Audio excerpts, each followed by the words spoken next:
आलाय हा आणि ते येण्यामागे आपलं एक आज निर्णय काढले कशासाठी? काल परवा आम्ही म्हणजे न्यूजवरती किंवा सोशल मीडियावरती पाहत होतो. कृषी कृषी प्रदर्शन किती छान चाललंय, किती लोकांची गर्दी आहे. ते पाहिलं आणि असं वाटलं की आता कृषी प्रदर्शन पाहायला जायलाच पाहिजे. कारण की शेतकरी बांधव आज आम्ही जे पाहिलं ते सांगतो, की एआय पद्धतीमध्ये शेती कशी केली जाते, तर कृषी प्रदर्शनमध्ये आल्याच्यानंतर पाहायला भेटतंय. आणि आज आम्ही बारामती समाचार या न्यूज चॅनलच्या माध्यमातून मी एकच सांगेल, की जगामध्ये सगळे म्हणतात की 7 आश्चर्य आहेत.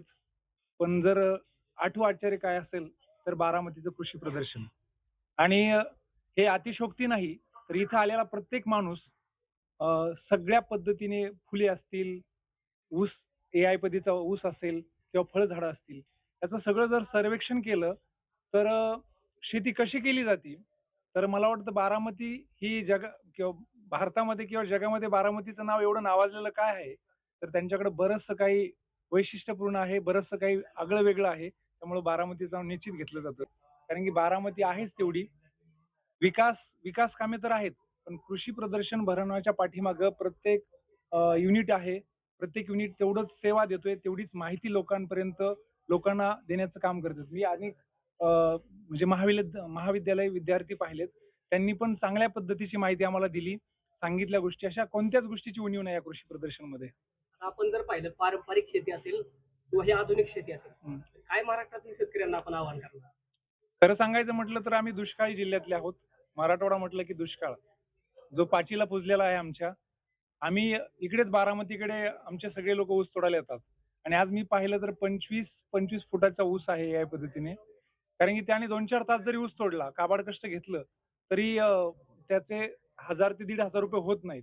पण जर असं एआय पद्धतीने जर शेती झाली, तर बारामतीकर लवकरच आमच्या जिल्ह्याला सुद्धा खूप छान असं बनवेल. आणि एक सांगून जाईल, की आमचा जिल्हा आज खरंच म्हणजे सौभाग्यवान आहे, की आता आमच्या जिल्ह्याचे पालकमंत्री श्री माननीय अजितदादा पवार आहेत. त्यामुळं आम्हाला वाटतं, की आमच्या जिल्ह्याचे सुद्धा लवकरच बारामती दादा करतील. आता तुम्ही कृषीप्रधान पाहिलं तर हे पाहिल्यानंतर ना मला असं वाटतंय की आपल्या इथे आपल्या जिल्ह्यामध्ये आपल्या गावात असं काय व्हावं. नक्कीच, नक्कीच.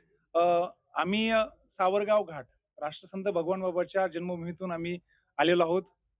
बीड जिल्हा म्हणजे आमचा जिल्हा बीड आहे. तर मी नक्कीच आमचे जे सहकारी आहेत किंवा अनेक लोकं मला जे भेटले आमच्या जिल्ह्याकडून किंवा पाथर्डी तालुक्याकडून येणारे लोकं, तर मी नक्कीच म्हटलं, की आपल्याही जिल्ह्यात आणि मी एवढंच सांगेल, म्हणजे मला एक वाटतं, की ही दादांनाच विनंती केली, तर नक्कीच कृषी प्रदर्शन आमच्याही जिल्ह्यात होईल. आणि आपलं म्हणजे तुमचं बारामती समाचार आहे दादापर्यंत ही वार्ता नक्कीच जाईल, की मी दादांना एवढीच विनंती करेल, की बीड जिल्ह्यासाठी सगळ्यात महत्त्वाचं काय असेल तर विकास काम तर शेतीविषयक सगळे अवजारे असतील, शेतीविषयक माहिती असेल, त्याच्यासाठी आमच्या जिल्ह्यामध्ये म्हणजे दादांचाच जिल्हा आहे तो सध्या. कारण की ते पालकमंत्री आहेत. पालकत्व त्यांच्याकडे आहे जिल्ह्याचं. त्यामुळे दादांनी नक्कीच एकदा काय कृषी म्हणजे प्रदर्शन बीड कृषी जिल्ह्यात कृषी प्रदर्शनामध्ये कोणते कोणते प्लॉट पाहिले तुम्ही आता? आम्ही प्रथम एक पाहिलं, की आमचा ऊसतोड कामगाराचा जिल्हा आहे. त्यामुळं ऊसावरती जास्त भर दिला आम्ही. ऊसाकडे जास्त वेळ घातला आणि ऊस खरंच अ, या कृषी प्रदर्शनामध्ये एक आकर्षण म्हटलं, तर ऊसाचा प्लॉट खूप छान वाटला मला.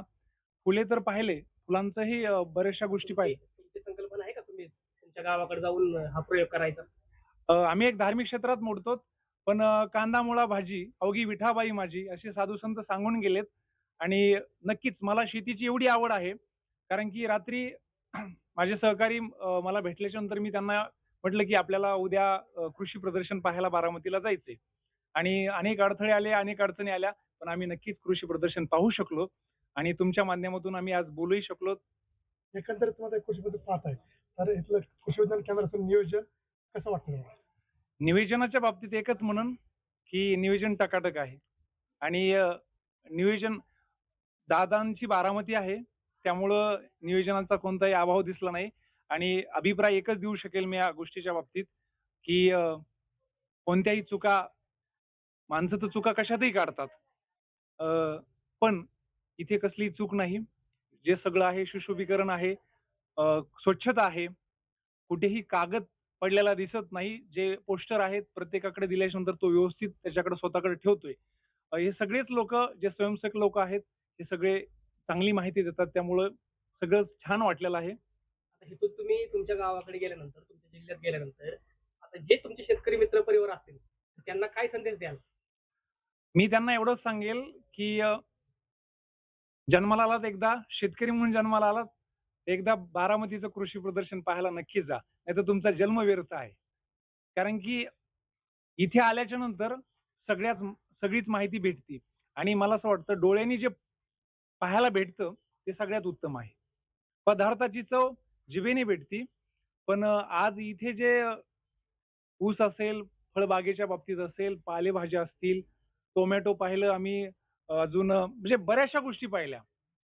पण ते नजरेला लागल्याच्या नंतर असं वाटतं, की जगात अशी गोष्ट होऊ शकते का?